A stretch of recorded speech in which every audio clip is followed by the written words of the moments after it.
Click the link in the description below to receive our free Building Mental Muscle newsletter, and for a limited time, get these 10 classic best-selling Law of Attraction books for free.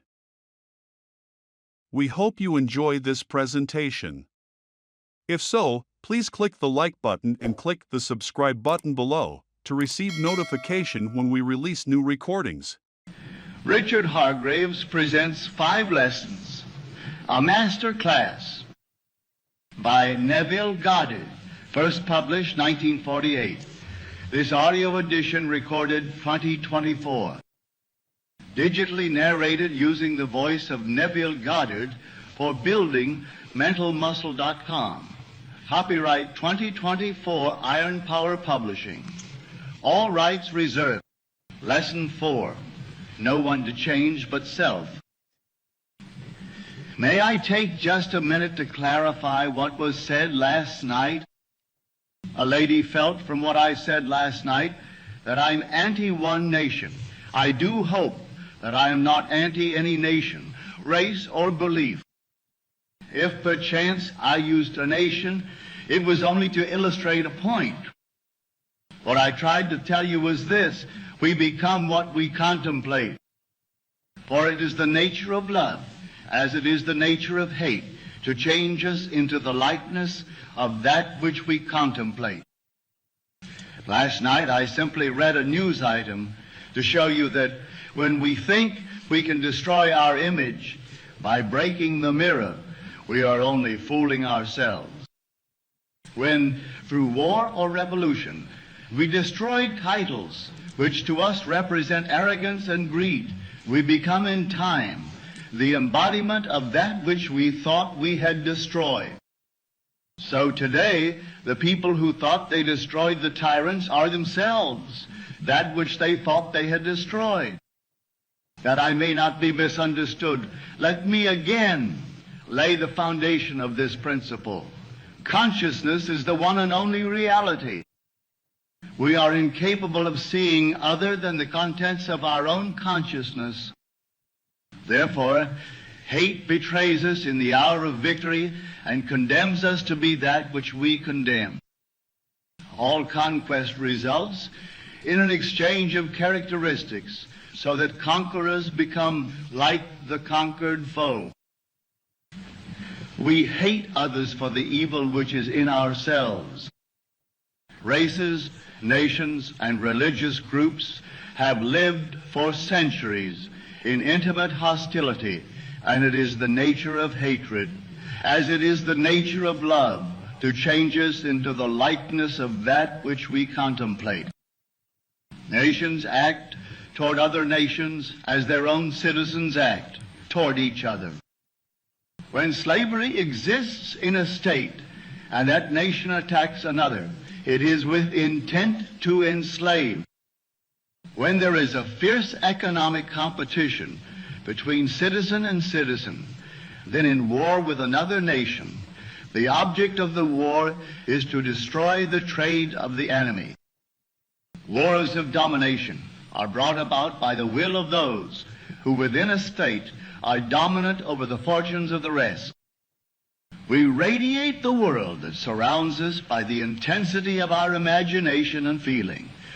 But in this third-dimensional world of ours, time beats slowly, and so we do not always observe the relationship of the visible world to our inner nature.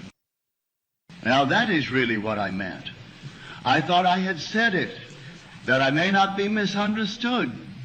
That is my principle. You and I can contemplate an ideal and become it by falling in love with it. On the other hand, we can contemplate something we heartily dislike, and by condemning it, we will become it.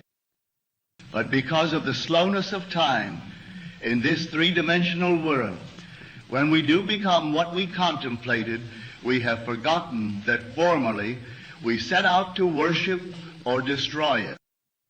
Tonight's lesson is the capstone of the Bible. So, do give me your attention.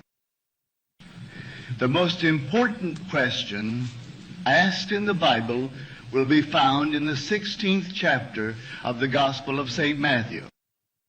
As you know, all of the Bible stories are your stories. Its characters live only in the mind of man. They have no reference at all to any person who lived in time and space, or to any event that ever occurred upon earth. The drama related in Matthew takes place in this manner. Jesus turns to his disciples and asks them, "Whom do men say that I, the Son of Man, am?" Matthew chapter 16, verse 13. And they said, "Some say that thou art John the Baptist, some Elias, and others Jeremiah, or one of the prophets." He saith unto them, "But whom say ye that I am?" And Simon Peter answered and said, "Thou art the Christ, the Son of the living God." And Jesus answered and said unto him, "Blessed art thou, Simon Bar Jonah, for flesh and blood hath not revealed it unto thee, but my Father which is in heaven. And I say also unto thee that thou art Peter, and upon this rock I will build my church." Matthew chapter 16, verses 14 and 18. Jesus turning to his disciples is man turning to his disciplined mind in self-contemplation. You ask yourself the question, whom do men say that I am? In our language. I wonder what men think of me. You answer. Some say John come again, some say Elias, others say Jeremiah, and still others a prophet of old come again. It is very flattering to be told that you are, or that you resemble, the great men of the past, but enlightened reason is not enslaved by public opinion. It is only concerned with the truth. So it asks itself another question, "But whom say ye that I am?" In other words, who am I? If I'm bold enough to assume that I am Christ Jesus, the answer will come back. Thou art Christ Jesus. When I can assume it and feel it and boldly live it, I will say to myself, flesh and blood could not have told me this, but my Father which is in heaven revealed it unto me. Then I make this concept of self the rock on which I establish my church, my world. If ye believe not that I am he, ye shall die in your sin. John chapter 8, verse 24. Because consciousness is the only reality, I must assume that I am already that which I desire to be. If I do not believe that I am already what I want to be, then I remain as I am and die in this limitation. Man is always looking for some prop on which to lean. He is always looking for some excuse to justify failure. This revelation gives man no excuse for failure. His concept of himself is the cause of all the circumstances of his life. All changes must first come from within himself. And if he does not change on the outside, it is because he has not changed within. But man does not like to feel that he is solely responsible for the conditions of his life. From that time, many of his disciples went back and walked no more with him. Then said Jesus unto the 12, Will ye also go away? Then Simon Peter answered him, Lord, to whom shall we go? Thou hast the words of eternal life. John chapter 6, verses 66 to 68. I may not like what I've just heard, that I must turn to my own consciousness as to the only reality, the only foundation on which all phenomena can be explained. It was easier living when I could blame another.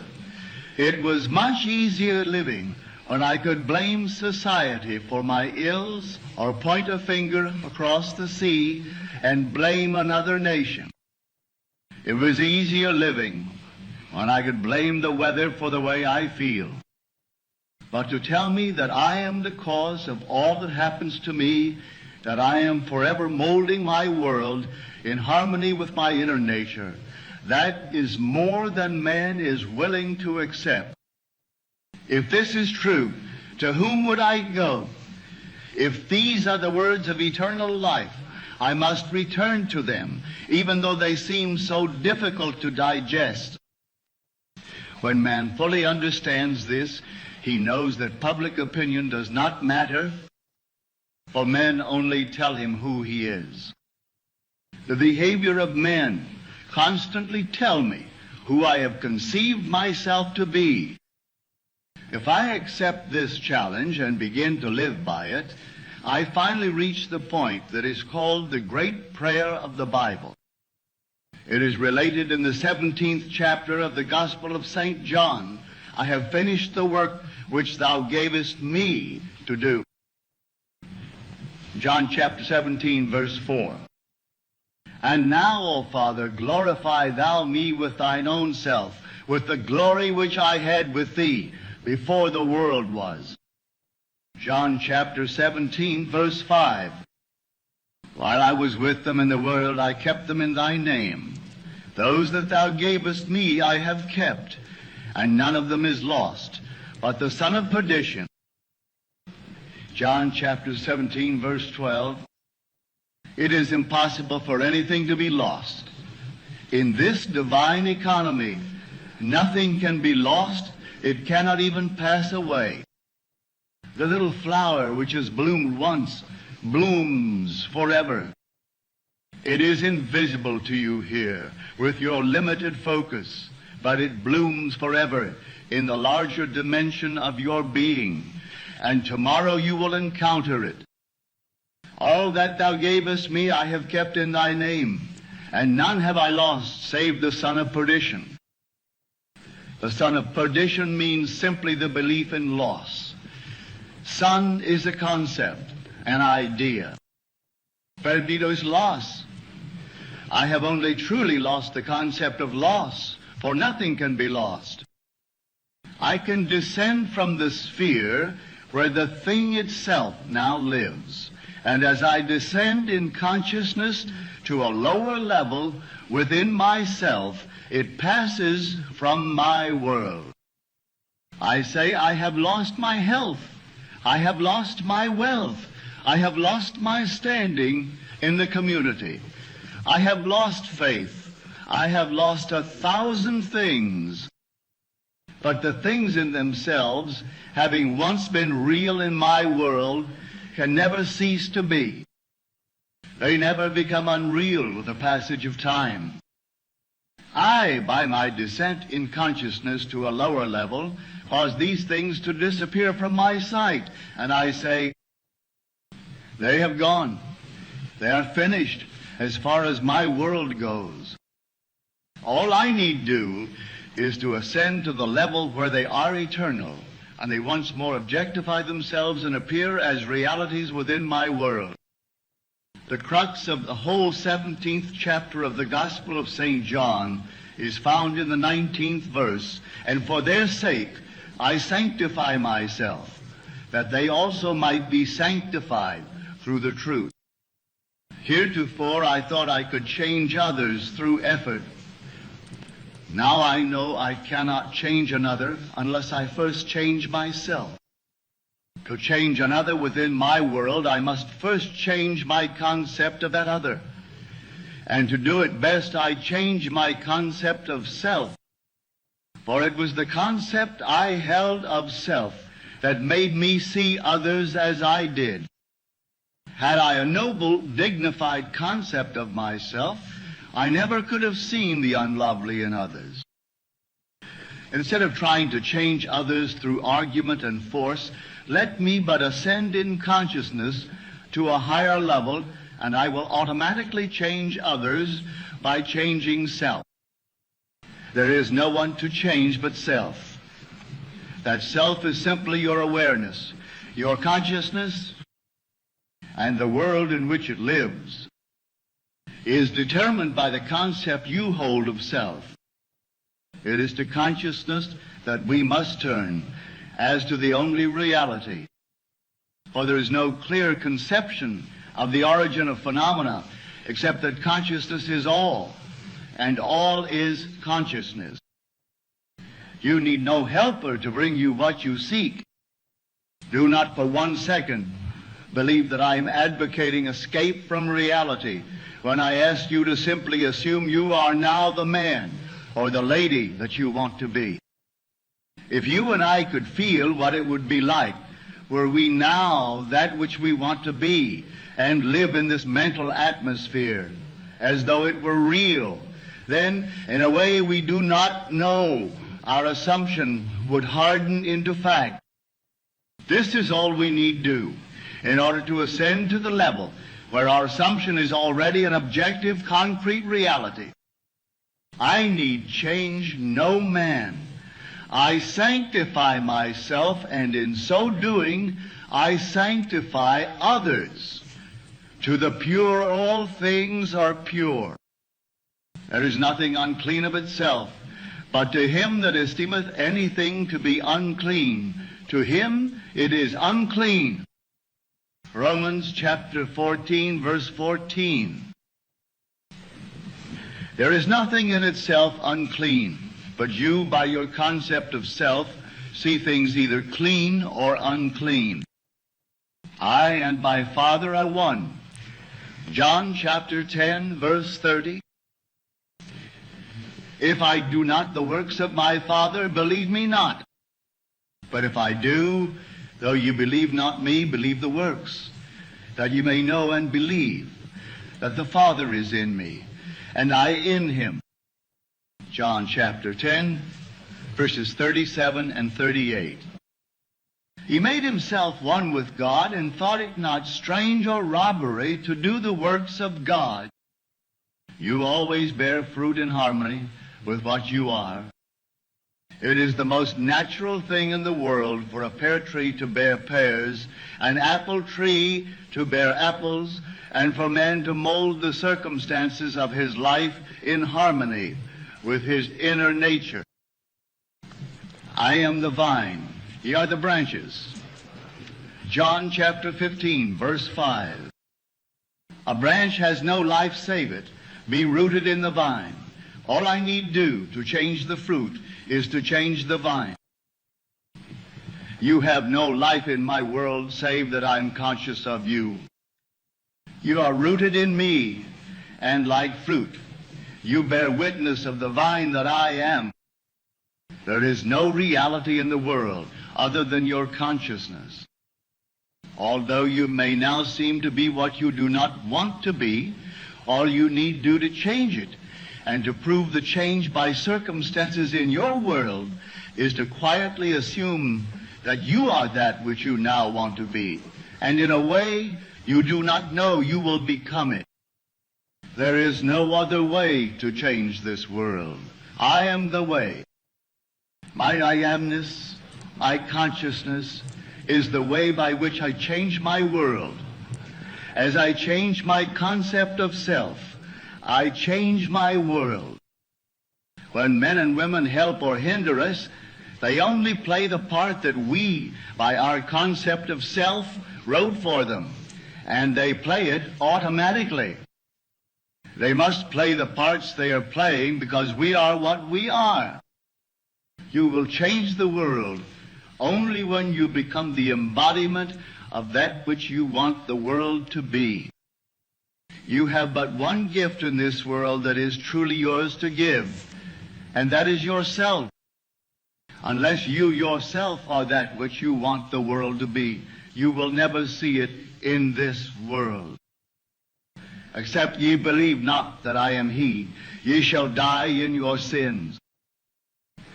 John chapter 8, verse 24. Do you know that no two in this room live in the same world? We are going home to different worlds tonight. We close our doors on entirely different worlds. We rise tomorrow and go to work where we meet each other and meet others. But we live in different mental worlds, different physical worlds. I can only give what I am. I have no other gift to give. If I want the world to be perfect, and who does not, I have failed only because I did not know that I could never see it perfect until I myself become perfect. If I am not perfect, I cannot see perfection. But the day that I become it, I beautify my world because I see it through my own eyes.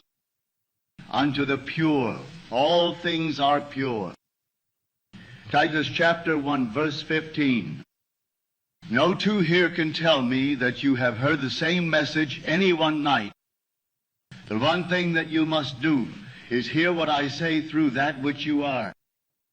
It must be filtered through your prejudices, your superstitions, and your concept of self. Wherever you are, it must come through that and be colored by what you are. If you are disturbed and you would like me to be something other than what I appear to be, then you must be that which you want me to be. We must become the thing that we want others to be, or we will never see them be it. Your consciousness, my consciousness, is the only true foundation in the world. This is that which is called Peter in the Bible, not a man. This faithfulness that cannot turn to anyone, that cannot be flattered. When you are told by men you are John, come again. That is very flattering to be told. You are John the Baptist, come again, or the great prophet Elias, or Jeremiah. Then I deafen my ears to this very flattering little bit of news men would give me. And I ask myself, but honestly, who am I? If I can deny the limitations of my birth, my environment, and the belief that I am but an extension of my family tree, and feel within myself that I am Christ, and sustain this assumption until it takes a central place and forms the habitual center of my energy, I will do the works attributed to Jesus. Without thought or effort, I will mold a world in harmony with that perfection which I have assumed and feel springing within me. When I open the eyes of the blind, unstop the ears of the deaf, give joy for mourning and beauty for ashes, then and only then have I truly established this vine deep within. That is what I would automatically do. Were I truly conscious of being Christ, it is said of this presence, he proved that he was Christ by his works. Our ordinary alterations of consciousness as we pass from one state to another are not transformations, because each of them is so rapidly succeeded by another in the reverse direction. But whenever our assumption grows so stable as to definitely expel its rivals, then that central habitual concept defines our character and is a true transformation. Jesus, or enlightened reason, saw nothing unclean in the woman taken in adultery. He said to her, hath no man condemned thee? John chapter 8, verse 10. She said, no man, Lord. And Jesus said unto her, neither do I condemn thee. Go and sin no more. John chapter 8, verse 11. No matter what is brought before the presence of beauty, it sees only beauty. Jesus was so completely identified with the lovely that he was incapable of seeing the unlovely.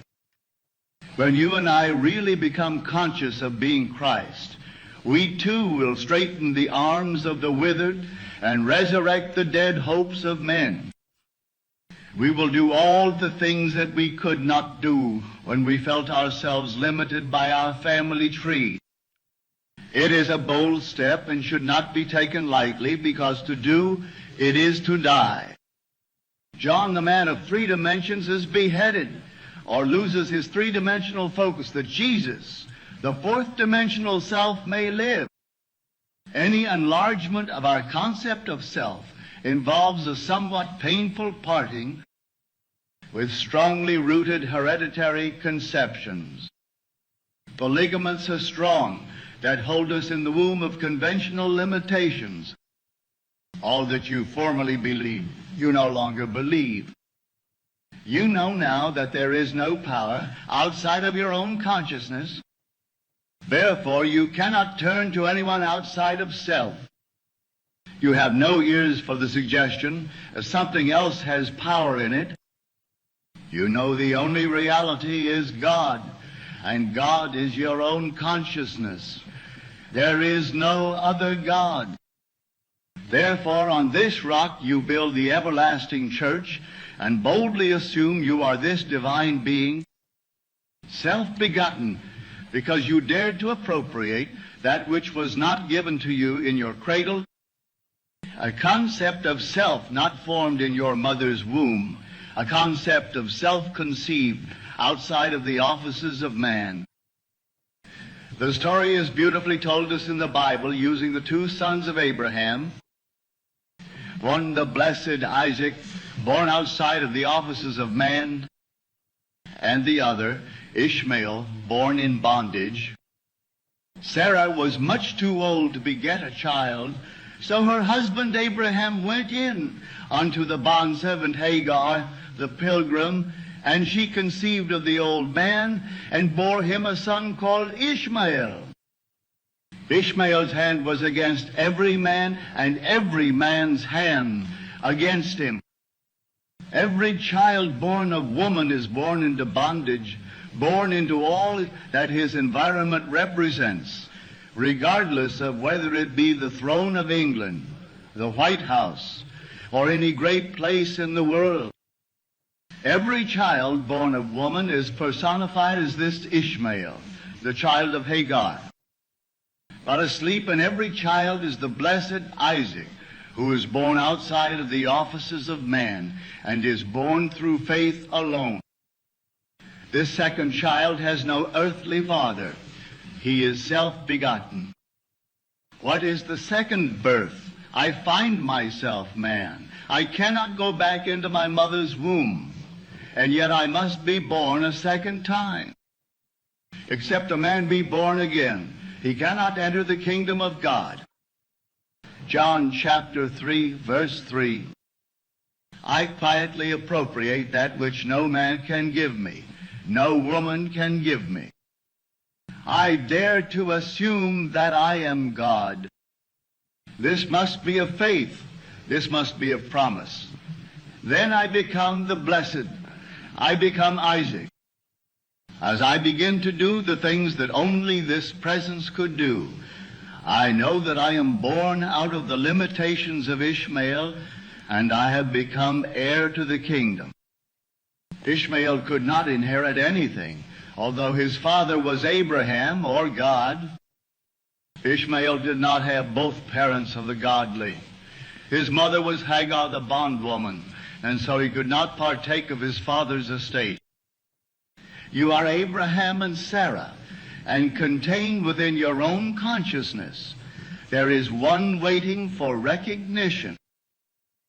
In the Old Testament it is called Isaac, and in the New Testament it is called Jesus, and it is born without the aid of man. No man can tell you that you are Christ Jesus. No man can tell you and convince you that you are God. You must toy with the idea and wonder what it would be like to be God. No clear conception of the origin of phenomena is possible except that consciousness is all, and all is consciousness. Nothing can be evolved from man that was not potentially involved in his nature. The ideal we serve and hope to attain could never be evolved from us were it not potentially involved in our nature. Let me now retell and emphasize an experience of mine printed by me 2 years ago under the title, The Search. I think it will help you to understand this law of consciousness and show you that you have no one to change but self, for you are incapable of seeing other than the contents of your own consciousness. Once, in an idle interval at sea, I meditated on the perfect state and wondered what I would be, for I have too pure eyes to behold iniquity, if to me all things were pure, and were I without condemnation. As I became lost in this fiery brooding, I found myself lifted above the dark environment of the senses. So intense was feeling, I felt myself a being of fire, dwelling in a body of air. Voices, as from a heavenly chorus, with the exaltation of those who had been conquerors in a conflict with death, were singing, "He is risen, he is risen," and intuitively I knew they meant me. Then I seemed to be walking in the night. I soon came upon a scene that might have been the ancient pool of Bethesda, for in this place lay a great multitude of impotent folk, blind, halt, withered, waiting, not for the moving of the water, as of tradition, but waiting for me. As I came near, without thought or effort on my part, they were one after the other, molded as by the magician of the beautiful. Eyes, hands, feet, all missing members, were drawn from some invisible reservoir and molded in harmony with that perfection which I felt springing within me. When all were made perfect, the chorus exulted, "It is finished." I know this vision was the result of my intense meditation upon the idea of perfection, for my meditations invariably bring about union with the state contemplated.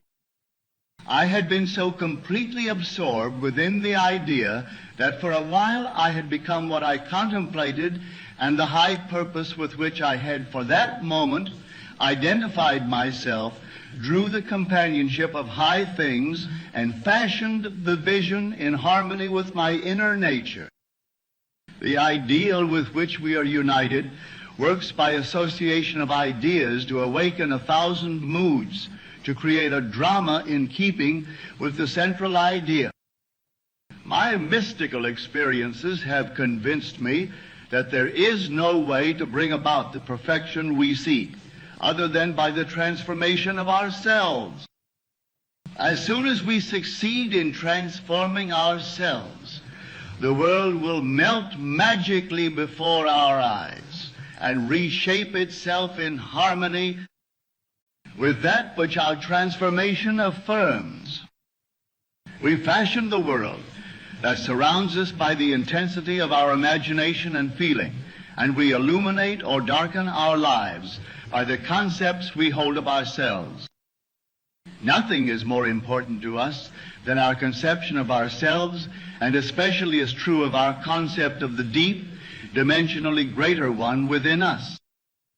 Those that help or hinder us, whether they know it or not, are the servants of that law which shapes outward circumstances in harmony with our inner nature. It is our conception of ourselves which frees or constrains us, though it may use material agencies to achieve its purpose.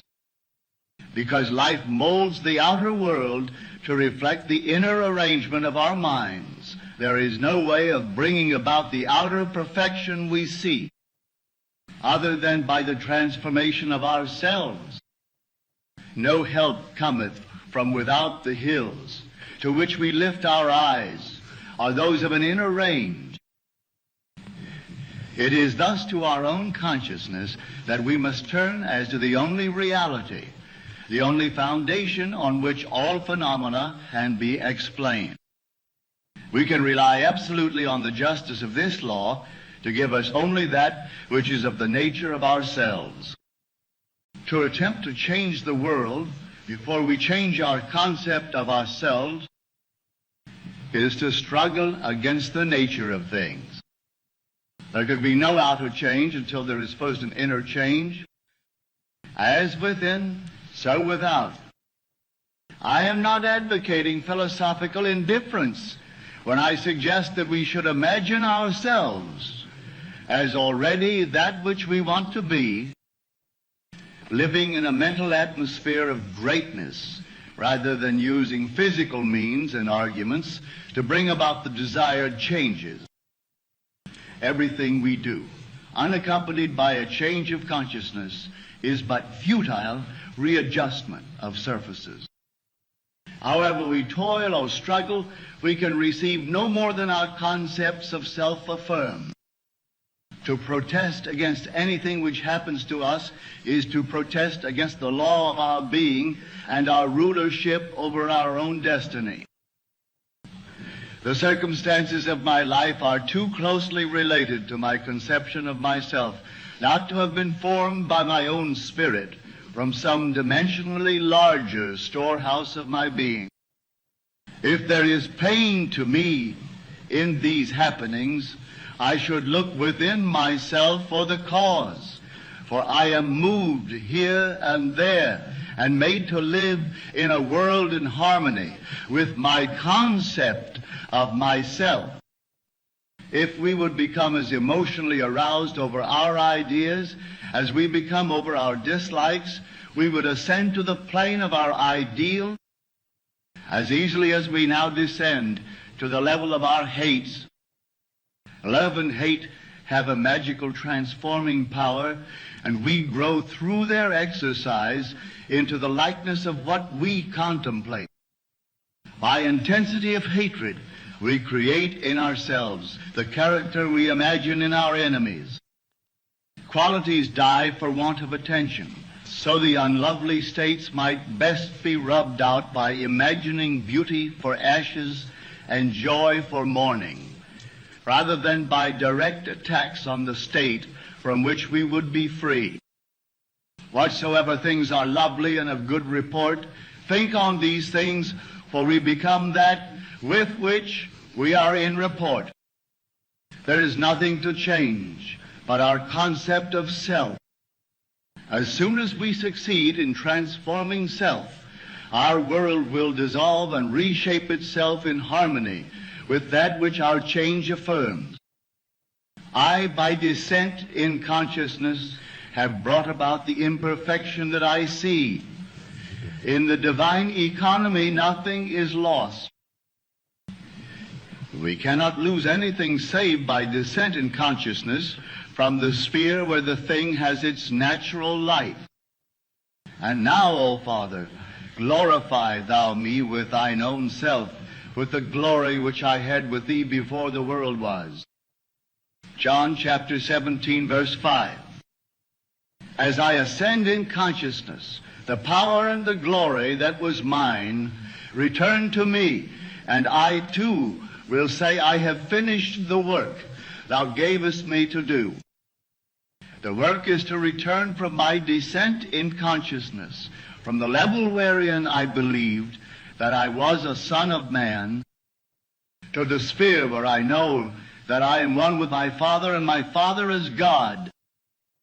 I know beyond all doubt that there is nothing for man to do but to change his own concept of himself to assume greatness and sustain this assumption. If we walk as though we were already the ideal we serve, we will rise to the level of our assumption and find a world in harmony with our assumption. We will not have to lift a finger to make it so, for it is already so. It was always so. You and I have descended in consciousness to the level where we now find ourselves, and we see imperfection because we have descended. When we begin to ascend while here in this three-dimensional world, we find that we move in an entirely different environment. We have entirely different circles of friends and an entirely different world while still living here. We know the great mystery of the statement, I am in the world but not of it. Instead of changing things, I would suggest to all to identify themselves with the ideal they contemplate. What would the feeling be like were you of too pure eyes to behold iniquity, if to you all things were pure and you were without condemnation? Contemplate the ideal state and identify yourself with it, and you will ascend to the sphere where you as Christ have your natural life You are still in that state where you were before the world was. The only thing that has fallen is your concept of self. You see the broken parts which really are not broken. You are seeing them through distorted eyes as though you were in one of those peculiar amusement galleries where a man walks before a mirror and he is elongated, yet he is the same man. Or he looks into another mirror and he is all big and fat. These things are seen today because man is what he is. Toy with the idea of perfection. Ask no man to help you, but let the prayer of the 17th chapter of the Gospel of St. John be your prayer. Appropriate the state that was yours before the world was. Know the truth of the statement. None have I lost, save the son of perdition. Nothing is lost in all my holy mountain. The only thing that you lose is the belief in loss or the son of perdition. And for their sake I sanctify myself, that they also might be sanctified through the truth. John chapter 17, verse 19. There is no one to change but self. All you need do to make men and women holy in this world is to make yourself holy. You are incapable of seeing anything that is unlovely when you establish within your own mind's eye the fact that you are lovely. It is far better to know this than to know anything else in the world. It takes courage, boundless courage, because many this night, after having heard this truth, will still be inclined to blame others for their predicament. Man finds it so difficult to turn to himself, to his own consciousness as to the only reality. Listen to these words. No man can come to me except the Father which hath sent me draw him. John chapter 6, verse 44. I and my Father are one. John chapter 10, verse 30. A man can receive nothing except it be given him from heaven. John chapter 3, verse 27. Therefore doth my Father love me, because I lay down my life, that I might take it again. No man taketh it from me, but I lay it down of myself. John chapter 10, verses 17 and 18. You did not choose me. I have chosen you. My concept of myself molds a world in harmony with itself and draws men to tell me constantly by their behavior who I am. The most important thing in this world to you is your concept of self. When you dislike your environment, the circumstances of life and the behavior of men, ask yourself, who am I? It is your answer to this question that is the cause of your dislikes. If you do not condemn self, there will be no man in your world to condemn you. If you are living in the consciousness of your ideal, you will see nothing to condemn. To the pure, all things are pure. Now I would like to spend a little time making as clear as I can what I personally do when I pray, what I do when I want to bring about changes in my world. You will find it interesting, and you will find that it works. No one here can tell me they cannot do it. It is so very simple, all can do it. We are what we imagine we are. This technique is not difficult to follow, but you must want to do it. You cannot approach it with the attitude of mind, oh, well, I'll try it. You must want to do it because the mainspring of action is desire. Desire is the mainspring of all action. Now, what do I want? I must define my objective. For example, suppose I wanted now to be elsewhere. This very moment I really desire to be elsewhere. I need not go through the door. I need not sit down. I need do nothing but stand just where I am and with my eyes closed, assume that I am actually standing where I desire to be. Then I remain in this state until it has the feeling of reality. Were I now elsewhere, I could not see the world as I now see it from here. The world changes in its relationship to me as I change my position in space. So I stand right here, close my eyes, and imagine I am seeing what I would see were I there. I remain in it long enough to feel it to be real. I cannot touch the walls of this room from here, but when you close your eyes and become still, you can imagine and feel that you touch it. You can stand where you are and imagine you are putting your hand on that wall. To prove you really are, put it there and slide it up and feel the wood. You can imagine you are doing it without getting off your seat.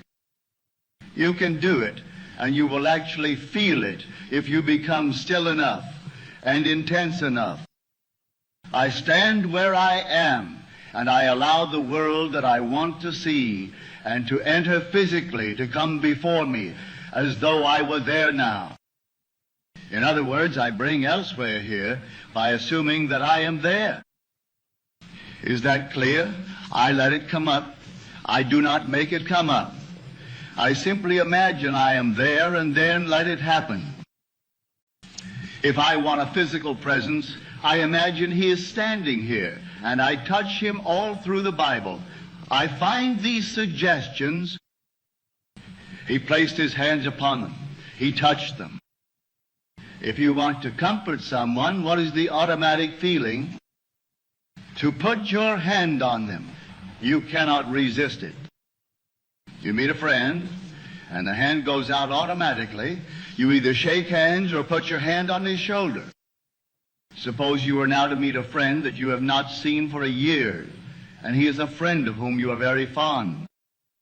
What would you do? You would embrace him, wouldn't you? Or you would put your hand upon him? In your imagination, bring him close enough to put your hand upon him and feel him to be solidly real. Restrict the action to just that. You will be amazed at what happens. From then on, things begin to move. Your dimensionally greater self will inspire in all the ideas and actions necessary to bring you into physical contact. It works that way. Every day I put myself into the drowsy state. It is a very easy thing to do. But habit is a strange thing in man's world. It is not law, but habit acts as though it were the most compelling law in the world. We are creatures of habit. If you create an interval every day into which you put yourself into the drowsy state, say at 3 o'clock in the afternoon, do you know at that moment, every day, you will feel drowsy? You try it for 1 week and see if I am not right. You sit down for the purpose of creating a state akin to sleep, as though you were sleepy. But do not push the drowsiness too far, just far enough to relax and leave you in control of the direction of your thoughts. You try it for 1 week, and every day at that hour, no matter what you are doing, you will hardly be able to keep your eyes open. If you know the hour when you will be free, you can create it. I would not suggest that you do it lightly, because you will feel very, very sleepy, and you may not want to. I have another way of praying. In this case, I always sit down, and I find the most comfortable armchair imaginable, or I lie flat on my back and relax completely. Make yourself comfortable. You must not be in any position where the body is distressed.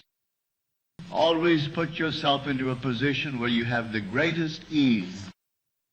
That is the first stage. To know what you want is the start of prayer. Secondly, you construct in your mind's eye one single little event which implies that you have realized your desire. I always let my mind roam on many things that could follow the answered prayer, and I single out one that is most likely to follow the fulfillment of my desire. One simple little thing like the shaking of a hand, embracing a person, the receiving of a letter, the writing of a check, or whatever would imply the fulfillment of your desire. After you have decided on the action which implies that your desire has been realized, then sit in your nice, comfortable chair or lie flat on your back. Close your eyes for the simple reason it helps to induce this state that borders on sleep. The minute you feel this lovely, drowsy state, or the feeling of gathered togetherness, wherein you feel I could move if I wanted to, but I do not want to. I could open my eyes if I wanted to, but I do not want to. When you get that feeling, you can be quite sure that you're in the perfect state to pray successfully. In this feeling, it is easy to touch anything in this world. You take the simple little restricted action which implies fulfillment of your prayer, and you feel it or you enact it. Whatever it is, you enter into the action as though you were an actor in the part. You do not sit back and visualize yourself doing it. You do it. With the body immobilized, you imagine that the greater you inside the physical body is coming out of it, and that you are actually performing the proposed action. If you are going to walk, you imagine that you are walking. Do not see yourself walk. Feel that you are walking. If you're going to climb stairs, feel that you are climbing the stairs. Do not visualize yourself doing it. Feel yourself doing it. If you are going to shake a man's hand, do not visualize yourself shaking his hand. Imagine your friend is standing before you and shake his hand. But leave your physical hands immobilized and imagine that your greater hand, which is your imaginary hand, is actually shaking his hand. All you need do is to imagine that you are doing it. You are stretched out in time, and what you are doing, which seems to be a controlled daydream, is an actual act in the greater dimension of your being. You are actually encountering an event fourth dimensionally before you encounter it here in the 3 dimensions of space, and you do not have to raise a finger to bring that state to pass. My third way of praying is simply to feel thankful. If I want something, either for myself or another, I immobilize the physical body, then I produce the state akin to sleep. And in that state, just feel happy, feel thankful, which thankfulness implies realization of what I want. I assume the feeling of the wish fulfilled, and with my mind dominated by this single sensation, I go to sleep. I need do nothing to make it so, because it is so. My feeling of the wish fulfilled implies it is done. All these techniques you can use and change them to fit your temperament. But I must emphasize the necessity of inducing the drowsy state where you can become attentive without effort. A single sensation dominates the mind. If you pray successfully, what would I feel like now? Were I what I want to be? When I know what the feeling would be like, I then close my eyes and lose myself in that single sensation, and my dimensionally greater self then builds a bridge of incident to lead me from this present moment to the fulfillment of my mood. That is all you need do. But people have a habit of slighting the importance of simple things. We are creatures of habit, and we are slowly learning to relinquish our previous concepts. But the things we formerly lived by still, in some way, influence our behavior. Here is a story from the Bible that illustrates my point.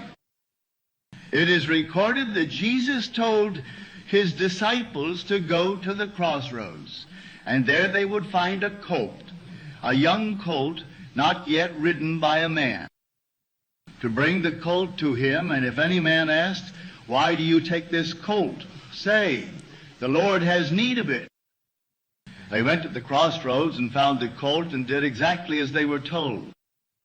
They brought the unbridled ass to Jesus, and he rode it triumphantly into Jerusalem. The story has nothing to do with a man riding on a little colt. You are Jesus of the story. The colt is the mood you are going to assume. That is the living animal, not yet ridden by you. What would the feeling be like were you to realize your desire? A new feeling, like a young colt, is a very difficult thing to ride unless you ride him with a disciplined mind. If I do not remain faithful to the mood, the young colt throws me off. Every time you become conscious that you are not faithful to this mood, you have been thrown from the colt. Discipline your mind that you may remain faithful to a high mood and ride it triumphantly into Jerusalem, which is fulfillment, or the city of peace. This story precedes the feast of the Passover. If we would pass from our present state into that of our ideal, we must assume that we are already that which we desire to be, and remain faithful to our assumption. For we must keep a high mood, we would walk with the highest. A fixed attitude of mind, feeling that it is done will make it so. If I walk as though it were, but every once in a while I look to see if it really is, then I fall off my mood or course.